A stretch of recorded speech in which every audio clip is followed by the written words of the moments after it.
Hi, the purpose of this video is to detail some dates to you concerning events, concerning things that I did online at specific universities, and what happened within very short calendar dates afterwards. And I'm just going to go ahead and fly right into it. On 11/05/2012, I contacted the Department of Education from UCSD Biomedical Library. Yes, I did. And within that contact that was sent to the Department of Education, UCSD was mentioned in reference to the gang stalking that I was putting up with by biomedical library staff, members of the Associate Dean's Office, students, and other staff on their campus. Within 1 week of that email being sent, in fact, on 11/05 when it was sent, I was literally approached that day and banned for the day from that library. And they told me I was only banned for a day. I came back on 11/06, and then they staged another event 1 week afterwards and banned me for good. Now, right about 4 days, about November 8th or 9th, they had an individual move in about 100 feet away from where I was camping at my hiking location. And that was right around the same time that I was starting to prepare to go to Yucca Valley for a week. Okay? And so that person did move in. He started clearing away some brush and everything around 11. No, in fact, no. He started clearing brush away about 4 days after the banning took place at UCSD, about 100 feet away from where I was camping at. But he hadn't moved in yet. Then I prepared to go to Yucca Valley, which I looked up their address in reference to where I was going in Yucca Valley, transportation routes once I got out there, and transportation routes to get out there at two universities, at two libraries, SDSU Library, and North University San Diego Public Library. Okay, and then I went out to Yucca Valley, and I was gone a week. I left the night of December 6th, and came back to December 14th. This person that they had set up within 4 to 5 days after me being banned from UCSD had sent us 10 up. Yes, so I moved my hiking location about 150 feet away from that area, which was 100 feet from where he set up his hiking area at. And I'll get back to the reason why I'm bringing that up in a second. Now, again, on 11/05/2013, I contacted the Department of Education at Biomedical Library at UCSD. And in fact, when that was occurring, and I got the audio file to prove it, biomedical library staff came up behind me, walked and stood right behind my back, and was looking at my computer monitor. And when I turned and said, "Can I help you?" he would not answer me at all. And he kept standing there for about 30 seconds and then disappeared. And then about 10 minutes later, that's when biomedical library staff came, and they told me that I had to leave for the day. Yes. And so I came back, and then they waited 1 week and banned me for good. Now pay attention to these dates. That happened on 11/05/12, and then I was banned for good on 11/13/12. Now, backtracking to USD situation, on 5/19/2011, I posted a video online concerning how I was being gaslighted by USD library staff and students. Now I want you to understand something here, and I got to talk real fast because I'm running low on memory. On January 28, 2012, I caught 3 teenagers admitting they were put on a bus route that I was already on to engage in specific physical gestures towards me, which are sensitization tactics of organized gang stalking expeditions. Now, in that video that you can go and look at by typing in at YouTube, "Learning Disabled Woman Catches Gang Stalker Admitting Sexual Harass," in the description of that YouTube video is a previous video that I made 2 months prior, showing me at a bus stop describing what I was putting up with along my routes. Now, there's also another video that was made a month before that, showing me describing that I was putting up with the same exact thing, that video being made right on USD campus. And I was stating I was putting up with the same exact tactic that the 3 teenagers admitted to in November 2011 by USD staff and students, and that video was made right on USD campus. And I didn't notice it until months afterwards. I got the actual printout right now in my backpack, and I should have got it out before making this video, but so I'll tell you what I'll do. Is I'll get that the name of the YouTube video out and the published date of it, and I'll put it in the description of this YouTube video, so you can see that I was describing I was being harassed months in November 11, 2011, on USD campus, months before I caught these 3 teenagers admitting to exactly what I was describing in those 2 YouTube videos. Now, on 5/19/2011, I posted a YouTube video stating that I was putting up with those types of behaviors by biomedical library staff. Videos were already online concerning it, but I made another one. That happened on 5/19/2011. Within 3 days, I was banned from USD Library. On 12/25/2012, I printed out material to send to the Department of Education concerning all the universities that I've been gang stalked at out here in San Diego County, USD, UCSD, and SDSU.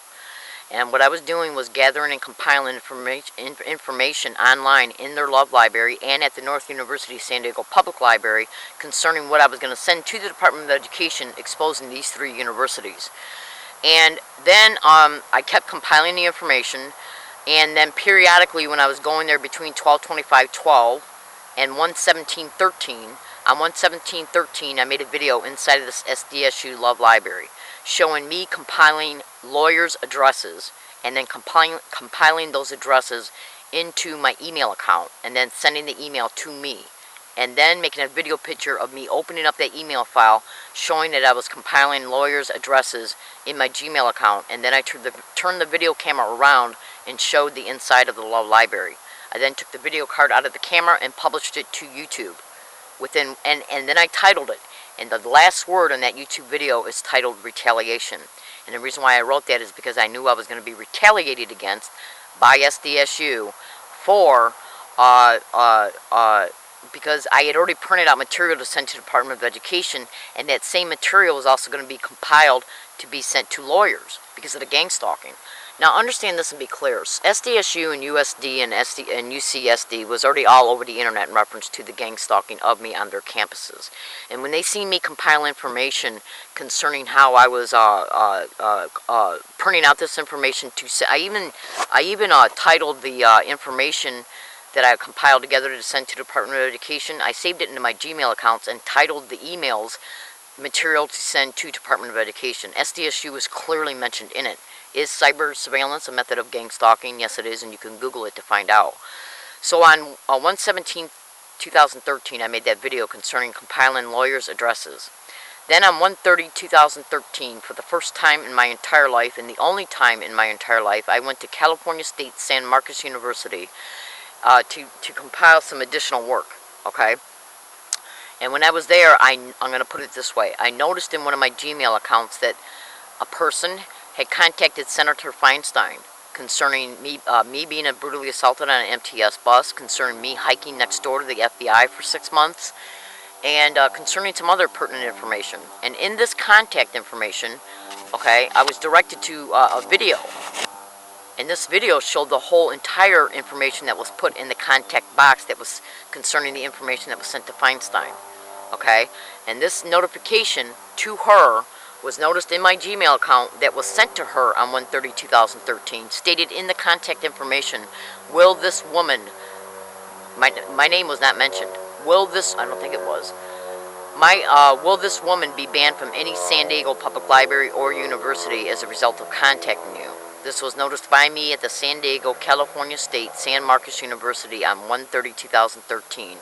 And within 36 hours, I was brutally arrested on SDSU campus. The first time I went to that campus since I noticed that Gmail account in my account at California State San Marcos University within 36 hours.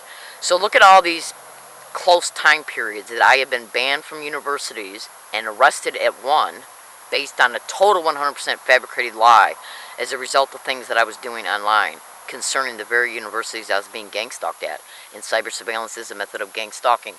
Go to YouTube and type in George Norrie, Coast to Coast 12/22/12 broadcast, and listen to how the government and crime groups will tape record anything that you might say in any kind of setting, and then streamline your response to any type of conversation, and then streamline your response to it to a totally previous, to a total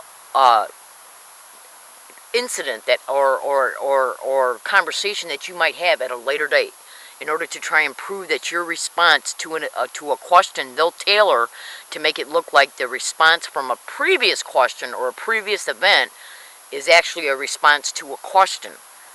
What am I trying to say here? A few days ago, about a week ago, I went to Home Depot and to buy a bucket. And when I was there, I was inquiring about buying some plywood or some lumber wood in order to be able to make a stool so I could sit at it here at my hiking area.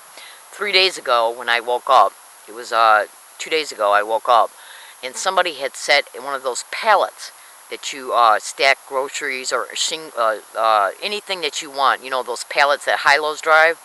And what they did was they situated right up on the curb for me to see. Okay? And so I saw it when I woke up, because every morning when I wake up I have a cigarette. And so I saw it. So after I got dressed and woke up, I went and got it. And then I did some yard work around my hiking area. And then I planned on taking it and covering it up until I could buy a hammer to take it apart to make something. Well, the homeless guy that they set up about 150 feet away came strolling on by right when I was just getting ready to use it and said, "That's my pallet." And I said, "Well, how do I know it's your pallet?" He goes, "Because I spent the whole day yesterday bringing it over here." And he says that if you don't give it to me, I'm going to call the police. And I said, "Well, you can use my cell phone if you want to call the police." And then he started calling me crazy. So I called him a bitch. But what is the reason why I'm making this video? See, they had already used this individual to walk by me and gaslight me here at this location with the same physical gestures that I caught those 3 teenagers admitted to. They've had him gaslight me as I've walked up and down the street. Yes, and he stole something from me about a month ago that was cleverly hidden by. Then he put something out on the sidewalk, knowing that I was just inquiring about buying some lumber about a week before at Home Depot, where I was gang stalked at, and caught that on audio file. So they just basically deduced what I was doing at Home Depot. They seen I had a need for lumber. They got that guy to set up a pallet over there, knowing, I mean, right in my line of sight, when I woke up, right in my line of sight that I would see it, hoping that I'd go get it. He'd come by and claim that it's his. And then since I already knew in my mind that he was associated to this gang stalking, they knew that I would basically probably confront him in probably a not so pleasant way. And then he threatens to call the police, and then I say, "You can use my cell phone." Now, when the individual approached me at SDSU on February 1st, 2013, he asked if he could check my bag. A total stranger to me, okay? And when I said no, he said, "Well, if you don't let me, I'm going to call the police." And I said, "You can use my cell phone to do it." That whole entire incident, once the SDSU campus police arrived on the scene, was caught on audio file. But after they arrested me and took the digital tape recorder out of the pouch that was in my bra, they erased the entire audio file. So the Coast to Coast 12/22/2012 broadcast literally flat out states that they will tape record a response from one event and try to streamline it into another event to make it look like you were being hostile. So let's see if that response to this homeless guy is used for the SDSU arrest.